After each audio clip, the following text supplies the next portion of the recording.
Start करते हैं जी part 2 of your merge sort. Part 2 of merge sort में आपने ये देखना है कि जो ये एरे हैं ये दोनों आपस में हमने स्प्लिट किए हैं। अभी थोड़ी देर पहले मैंने आपको बताया था।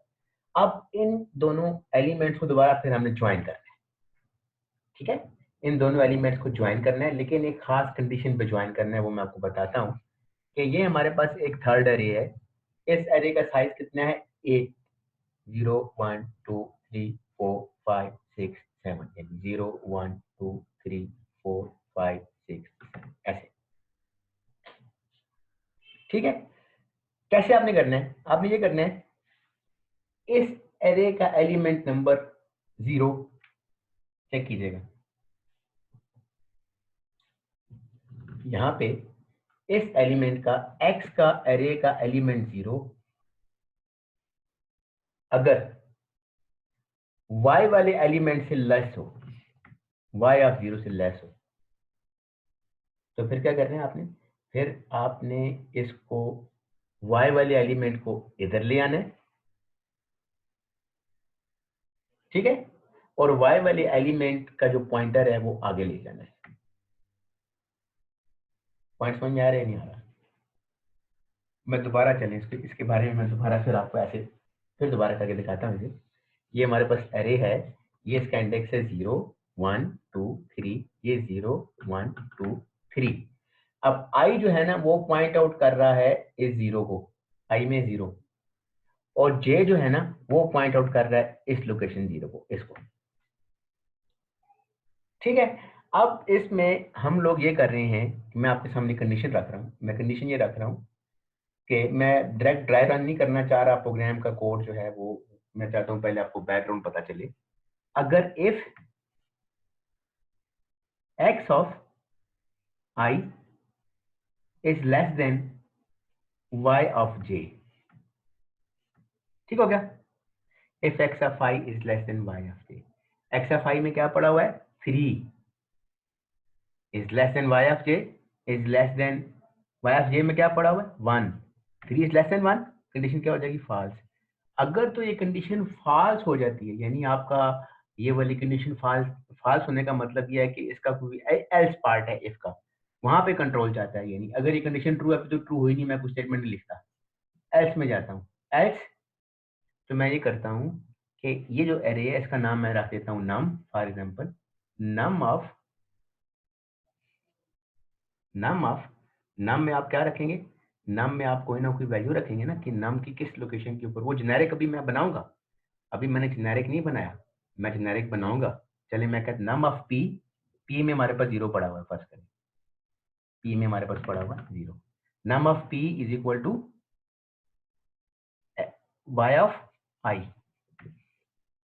कि y ऑफ आई में जो पड़ा हुआ है वो यहाँ पे आ जाए, y ऑफ आई में ये पड़ा हुआ है। और साथ ही आप क्या करेंगे? आई सॉरी ये जे पॉइंट कर रहा था ना, y ऑफ जे, साथ ही आप करेंगे j is equal to j plus 1, ताकि j वाला पॉइंटर अब यहाँ पे पॉइंट आउट कर रहा हो, j अब 1 को पॉइंट आउट कर रहा हो। ठीक है, तो ये अब मैं आपके सामने एक पहले इसके छोटा सा प्रोग्राम सेगमेंट लिखता हूँ। एक तो यहाँ पे जगह बहुत कम है और मैं समझ नहीं आती, समटाइम बहुत एम्बेरसमेंट भी हो जाती है कि कहाँ कहाँ पे छोटे से बोर्ड पे चीजें हम लिखें। बट एनी हाउ ये चीज तो हमें अब फेस करनी पड़ेगी। आई हमारे पास इधर है, जे हमारे पास इधर है। थोड़ा सा मैंने आपको एक आइडिया तो बता दिया है, अब मैं उसका प्रोग्राम लिखता हूँ। अब इसको हमने तीसरी एरे में लेके जाना है, थर्ड एरे में। वो एरे मैं यहाँ पे लिख देता हूँ, यहाँ पे उसके अंदर एलिमेंट्स हैं 0 1 2 3 4 5, 0 1 2 3 4 5 6 7, यानी 8 एलिमेंट्स का मैंने एक एरे डिक्लेयर किया। तो यहाँ पे आप लिखें फॉर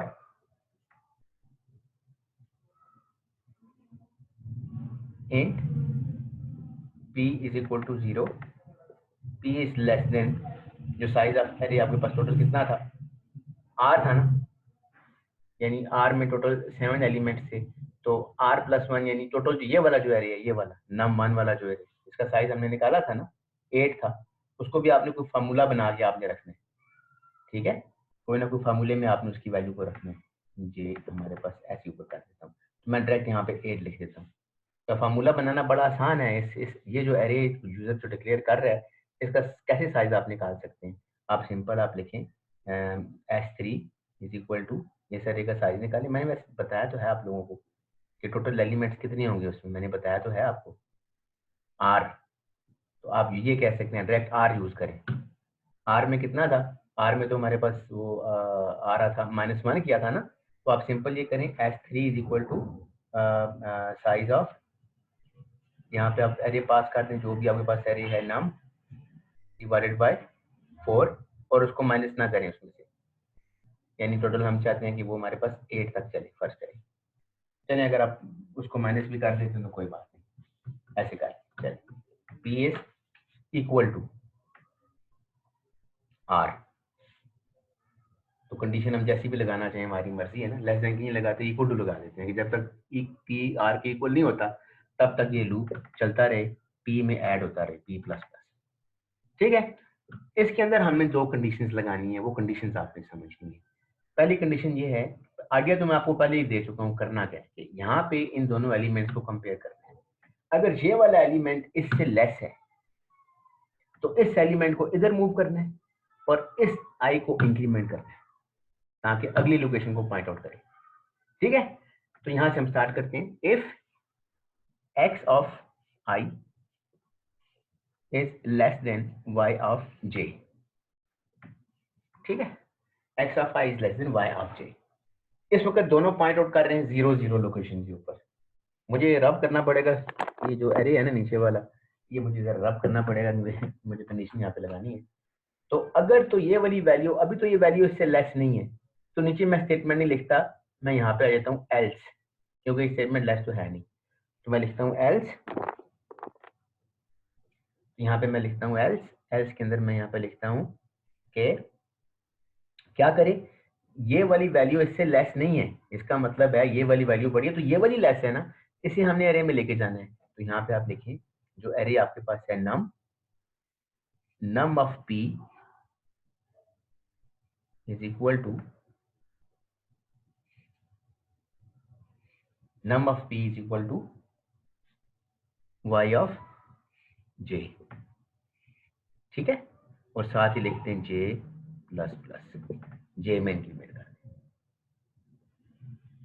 ये पहली इटरेशन में जब p में 0 था।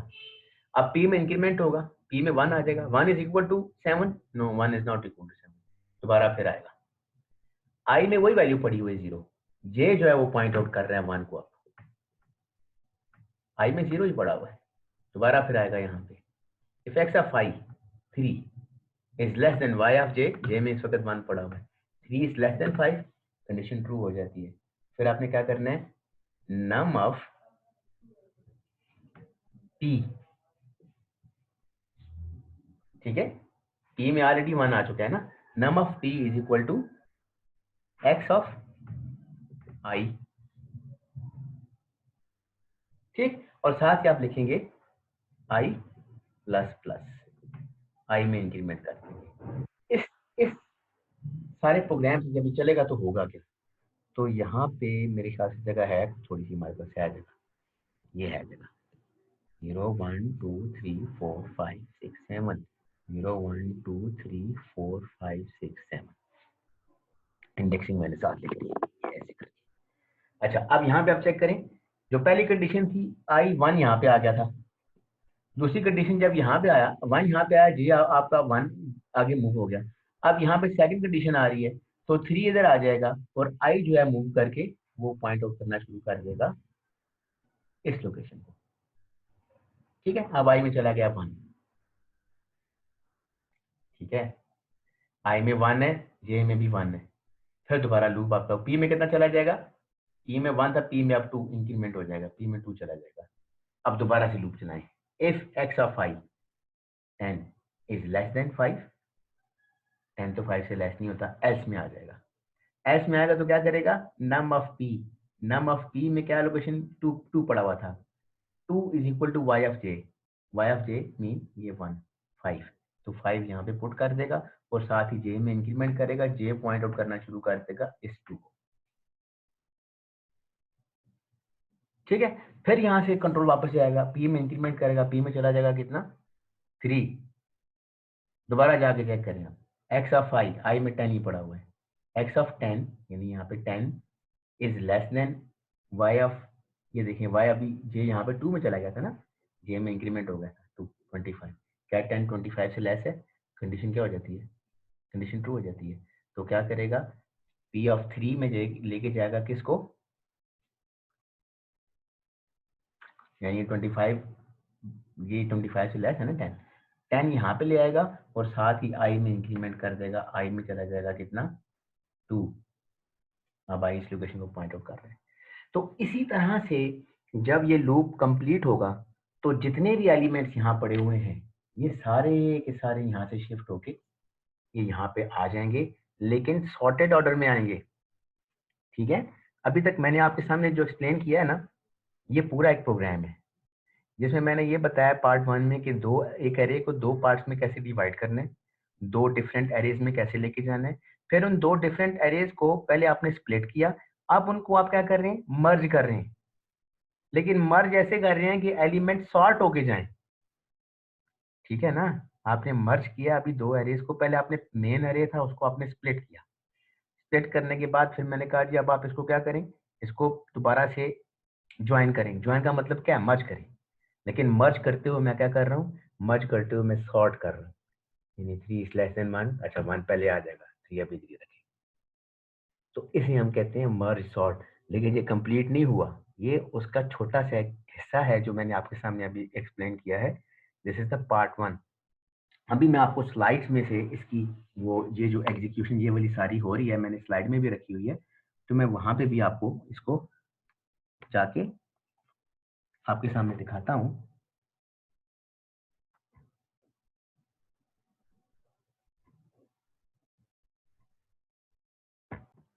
तो अब दोबारा मैं आ गया हूँ इस साइड पे, ये जो आपके सामने मैंने अभी एग्जांपल रखी थी वो मैंने ट्राई रन करके पहले व्हाइट बोर्ड पे आपको दिखाई है, और अब मैं वही एग्जांपल यहाँ पे देख लें कि ये जो टॉपिक आपका मर्ज सॉर्ट का था, प्रायर टू मर्ज सॉर्ट क्या करना है आपने, वो मैंने बता दिया कि एरे को 2 हिस्सों में कैसे डिवाइड करना है। जब आप डिवाइड कर लेंगे तो वो हमारे पास कुछ इस तरह से आ जाएंगे, इस तरह से। अब वो देख लें जो भी मैंने आपको ड्राई रन करके दिखाया है उसी का यहाँ पे एक वो आ रहा है कि एक्स को कंपेयर किया जाएगा किससे, 3 को 1 से, 1 इज लेस देन 3, 1 इधर आ जाएगा और पॉइंटर देखें एरो पॉइंटर आगे मूव कर गया, ये आप देख लें जो एरो पॉइंटर था यहाँ पे ये मूव कर गया, इसी तरह से जबकि ये वाला मूव नहीं किया। अब 3 कंपेयर होगा 5 से, तो 3 जब 5 से कंपेयर होगा तो 3 इज लेस देन 5, तो 3 जो है वो यहाँ मूव कर जाएगा और पॉइंटर मूव कर जाएगा ये वाला, राइट। इसी तरह से दोबारा आप कंपेयर करेंगे 10 is less than 5, no 10 is not less than 5, 5 इधर मूव हो जाएगा, पॉइंटर मूव कर जाएगा नेक्स्ट पे, ठीक हो गया। तो इस तरह से 10 फिर 25 से 10 इधर आ जाएगा, 25 इधर, फिर ये इसी तरह एग्जीक्यूट होता रहेगा। तो वो जो लूप था हमारे पास चल रहा था फ्रॉम पी टू आर, यानी पी टू आर का मतलब है 0 से लेके 7 तक, 0 1 2 3 यानी 8 एलिमेंट उसमें वो आइटरेट कर रहे हैं। तो यहाँ तक ये आपका लूप चलेगा। तो इस तरह से ये हमारे पास जो प्रोसेस था ये मर्जिंग का था, जिसे कहते हैं मर्ज करना। लेकिन मर्ज करते हुए हम क्या कर रहे हैं, साथ सॉर्ट भी कर रहे हैं। अब ये जो पार्ट 2 है, पार्ट 1 जो और जो पार्ट 2 जो है ये कंप्लीट नहीं हुआ अभी, इसका आगे रिमेनिंग जो हिस्सा है वो कुछ यूं है कि ये आप देख लें, ये मर्ज फंक्शन है। मर्ज फंक्शन के अंदर जो वेरिएबल मैंने ऑलरेडी आप लोगों को समझा दिए हैं वही वेरिएबल यहाँ पे उन्होंने इस्तेमाल किए हैं, जो वेरिएबल ऑलरेडी मैंने आप लोगों से डिस्कस किए हुए हैं। तो यहाँ पे आप चेक कर लें कि यहाँ पे आप देख लें, let me get my mouse first. तो यहाँ पे आप देख लें कि मर्ज फंक्शन आ जाएगा, देख लें। तो ये हमारे पास जो मर्ज सॉर्ट का ये पहले एल्गोरिथम पे नहीं आता, मैं पहले आपको मैं दिखा देता हूँ। I don't know where is that program, यहाँ पे वो प्रोग्राम, ये वो प्रोग्राम पड़ा, ये वाला वो प्रोग्राम है। अब इसमें ये ख्याल रखिएगा कि जो प्रोग्राम आप देख रहे हैं सारा कंप्लीट, ये वाला प्रोग्राम एग्जैक्टली जरूरी नहीं वैसा ही हो जैसा कि मैं आपको अभी समझाया मैंने, ठीक है ना। ये प्रोग्राम जो लिखा गया है उसमें अरे का सबस्क्रिप्ट जो है वो 1 है, वो 1 से स्टार्ट हो रहा है। हमारा जो है अरे, मैंने सी को फोकस करते हुए आपके सामने सारी एक्सप्लेनेशन रखी है। अगर मैं 1 इंडेक्स रखता तो आपने अभी तक सी में 0 से इंडेक्स स्टार्ट किया है, आप उसमें कंफ्यूज होते रहते हैं कि ये हमने उसमें पढ़ा था ऐसे होता है तो ये ऐसे होता है। तो उस चीज़ को ओवरराइड करने के लिए मैंने सारे के सारे वेरिएबल्स, ये पूरी लॉजिक इसकी चेंज है जो हमने पॉइंटर जैसे कैलकुलेट किए हैं। इसने कोई तरीका नहीं बताया कि पी का पॉइंटर कहाँ से कैलकुलेट हुआ, क्यू कैसे कैलकुलेट हुआ, आर कैसे कैलकुलेट हुआ। ये सिर्फ ये बता रहा है कि जी वैल्यू जा रही है बस। लेकिन मेन प्रोग्राम जहाँ से ये फंक्शन कॉल हुआ है ना मर्ज का, ये मर्ज कर रहा है फंक्शन से। जहाँ से मर्ज का फंक्शन कॉल हुआ है वहाँ पे जरूर कोई ना कोई ऐसी चीज होगी। तो ये जो पूरा प्रोग्राम है ये ऑलरेडी मैंने आपके सामने लिखा है, अगर आप चेक करें तो लिखा है। लेकिन जरूरी नहीं कि आपके वेरिएबल जैसे इसने जैसे लिखा हुआ है लेफ्ट लेफ्ट नम मैंने एक्स लिया हुआ है, इसने कहा राइट नम मैंने उसको वाई लिया हुआ है। तो इस तरह से आपने इन चीजों को तो एटलीस्ट अंडरस्टैंड कर सकते हैं। लेकिन अगर आप देखें तो इस एरे की, अगर इस पूरे प्रोग्राम की, इस मर्ज वाले फंक्शन की कॉम्प्लेक्सिटी अगर आप फाइंड करने की कोशिश करें तो क्या कॉम्प्लेक्सिटी निकल सकती है इसकी जो कॉम्प्लेक्सिटी है वो निकलेगी। ये आपके पास एक लूप लगा हुआ है फॉर का यहाँ पे, N, big O of N, एक और लगा हुआ है यहाँ पे। ये दोनों नेस्टेड लूप नहीं है, इंडिपेंडेंट लूप है। तो ये दूसरा लूप है, इसकी भी बिग ओ ऑफ एन, और ये वहाँ पे एक और लूप है, ये for K is equal to P to R. ठीक है ना, ये भी एक अलग से लूप है। तो इसका मतलब है टोटल हमारे पास कितने लूप हो गए, 3। तो कितना हो जाएगा 3n। तो ये बात तो आपको याद है कि 3 और कांस्टेंट तो हम वैसे निकाल देते हैं। तो इस पूरे फंक्शन की कॉम्प्लेक्सिटी निकलती है बिग ओ ऑफ एन। ठीक है जी। अब यहाँ तक आपको ये चीज तो समझ आ गई कि ये मर्ज वाला फंक्शन कैसे काम कर रहे हैं। अब क्योंकि आप लोगों ने सारा पढ़ा हुआ है तो मैं इसको लिंगर ऑन नहीं करता, बल्कि नेक्स्ट वाला पार्ट भी साथ इसके में कंबाइन कर देता हूँ। यहाँ पे आप चेक करें,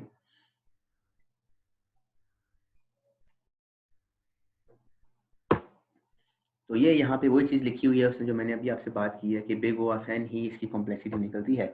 तो यहाँ पे आप देख लीजिए मर्ज वाला फंक्शन जो है वो क्या कर रहे हैं।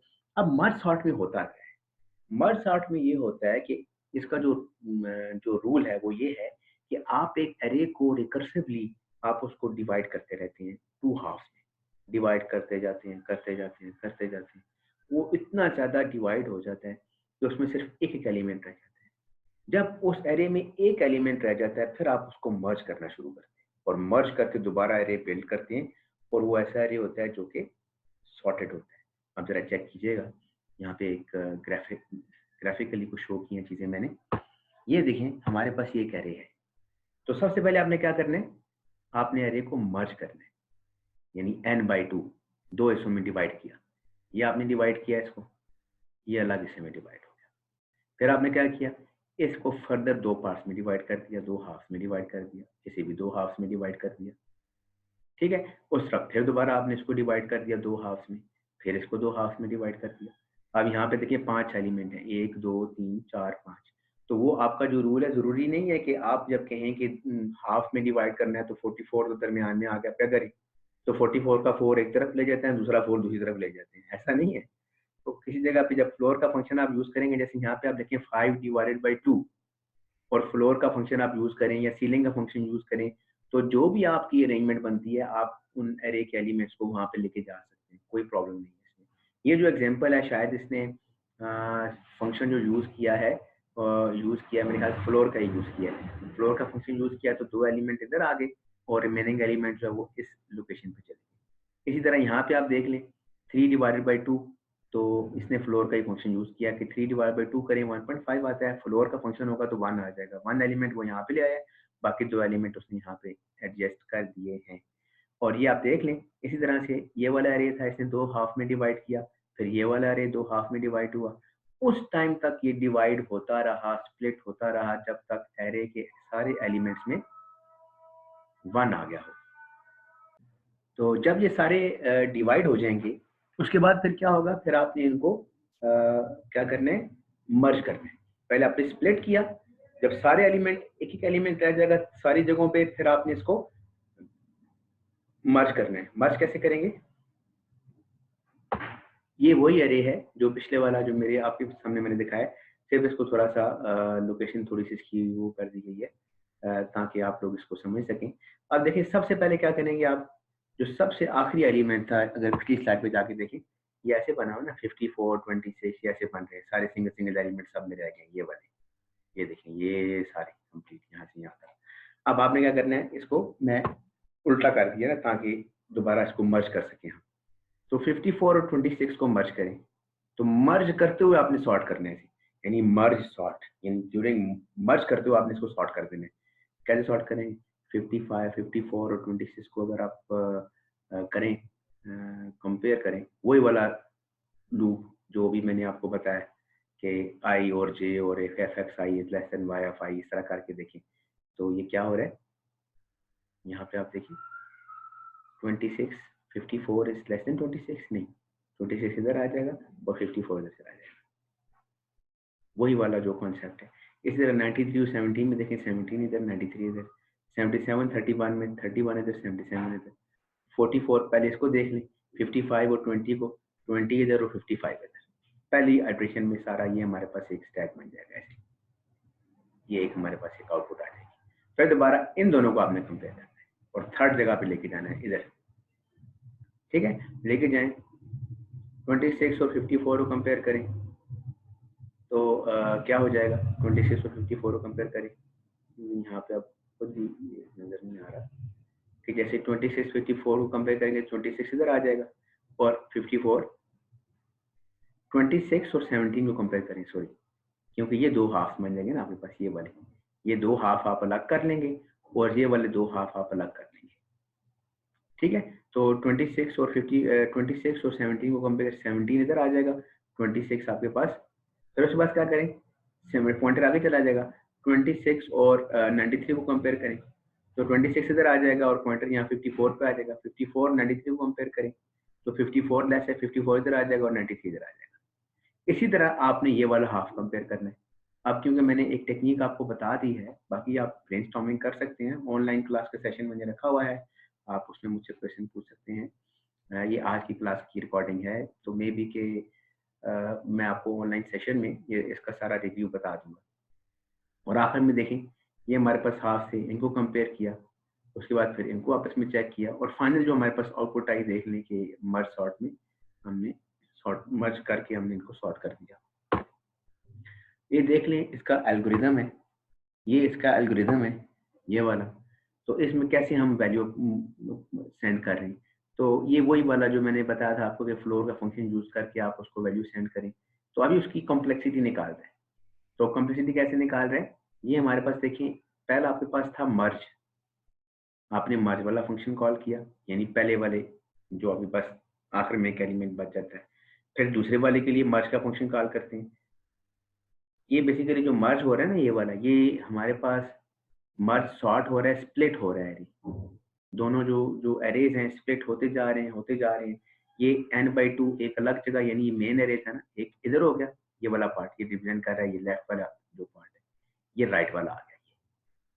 फिर उसके बाद जो लेफ्ट वाला है उसके फर्दर आगे डिवाइड हो रहा है ये ऐसे, ठीक है। फिर ये राइट वाला जो सेकंड स्टेटमेंट है ये आपस में ऐसे डिवाइड होता जा रहा है, ये होते जाएंगे डिवाइड होते जाएंगे और उसके बाद फिर क्या हो रहा है, फिर इनकी स्टेटमेंट ये वाली जब एग्जीक्यूट होगी तो मर्ज होना शुरू हो जाएगा, नीचे से टॉप से बॉटम से टॉप पे मर्ज होना शुरू हो जाएगा। क्योंकि देखिए मैंने आपको टावर ऑफ हेनोई के ड्राई रन करके दिखाया था कंप्लीट, अगर आपको याद हो, बिल्कुल मैंने बताया था कैसे फैक्टोरियल का बताया था किस तरह से मेमोरी में एग्जीक्यूट होता है, एग्जैक्ट सेम मैनर में ये प्रोग्राम भी मेमोरी में एग्जीक्यूट होता है। तो आपने ये करना है, आपकी जो असाइनमेंट है नंबर 1 वो ये है, सॉरी नंबर 2 है, नंबर 2 असाइनमेंट जिसमें मैं बैक डेट पे एंट्री करूंगा इसकी, क्योंकि आपके 6 लेक्चर हो चुके थे और असाइनमेंट मैंने कोई भी रिसीव नहीं की थी उस टाइम तक। तो असाइनमेंट नंबर 2 है, इसको आपने पूरा स्ट्रक्चर मेमोरी में कैसे एग्जीक्यूट होगा ये बताना है, ये आपकी असाइनमेंट है। और मैं आपको बताऊं कि आपकी एवेल्युएशन के बहुत ज़्यादा चांसेस है कि वो इसी बेस पे हो। और ये जो इसकी मर्ज सॉर्ट की जो है वो प्रॉपर आपने, जैसे मैंने आपको फैक्टोरियल की बताई थी, टावर ऑफ हेनोई की बताई थी किस तरह चल रही है, अगर नहीं पढ़ी आपने दोबारा जाएं उसको पढ़ें समझें उसको, कोई क्वेश्चन हो तो आई एम अवेलेबल। अच्छा ये आपकी असाइनमेंट है, ये नोट कर लें। अच्छा अब यहाँ पे ये आप देख लें, मर्ज आपने किया है मर्ज सॉर्ट, तो ये बेसिकली डिवाइड होता जा रहा है n/2, तो ये टाइम ले रहा है t ऑफ n/2, ये भी टाइम ले रहा है t ऑफ n/2, और ये जो मर्ज का जो फंक्शन है इसी कॉम्प्लेक्सिटी है बिग O ऑफ n, तो ये मर्ज सॉर्ट का कंप्लीट जो फंक्शन है वो t ऑफ n। तो अगर आप इसकी कॉम्प्लेक्सिटी को सारी इक्वेशन में डालें तो ऐसे बन जाता है t of n is equal to 2t, ये 1t, ये दूसरा t, 2t n/2 plus big O of n, यानी n। तो मास्टर थ्योरम अगर आप यूज करें ना, मास्टर थ्योरम जो मैंने ऑलरेडी आपको पढ़ा दिया है, तो उसमें से कॉम्प्लेक्सिटी निकलती है big O of n log n। और अभी आपकी जो क्लास का नेक्स्ट जो पार्ट है वो मैं अपलोड करूंगा, उसमें सिर्फ मैं ये बताऊंगा कि इसे आपने ट्री मेथड से तो मैं बता चुका हूँ कैसे करना है, अब इसे आपने कैसे करना है बाय यूजिंग सब्स्टिट्यूशन मेथड, वो भी मैं आपके सामने इसको सॉल्व करके मर्ज सॉर्ट की कॉम्प्लेक्सिटी आपको बताऊंगा।